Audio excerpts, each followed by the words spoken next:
Manana bareza ari benshi. Ikiza cyangera n'umunyamategeko uhoraho. Yego. Nta muntu umwe nigeze njya kurega ngewe. Kandi rwose suko abantu batarengereye, suko abantu batubahutse. Ariko ntago nigeze mbikora.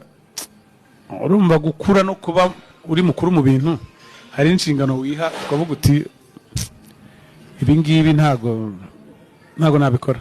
Ntibituma benshi bagukuraho inkuru nyinshi cyane cyane mbi bavuga bati n'ubundi ntazaturega umva ikintu kibabaho rero twangize ndamureka gashokerwa akayikora no kuwundi bagahita bamucyamura none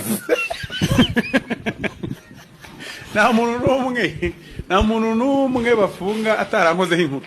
Yego. What do you think? Mba mbizi neza kuzashyuha ukagira ngo ice ntijya yongera ikaba amazi. Ntiyibagirwe iwabo wa mbeho.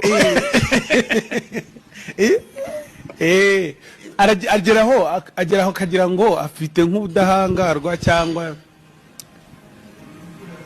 bya bintu birakora kubera ko njye mfite uwo mutima wo kubyihanganira. Kubera ko njye numva wenda nkomeye mentally cyangwa ku mutima ukagira ngo n'abandi bazakwihorera. Ni ukuvuga ngo umuntu ntinyuka akanyubahuka abari mu nzira yo kujya kubahuka n'abandi. Yego. Umuntu wubahuka abantu cyane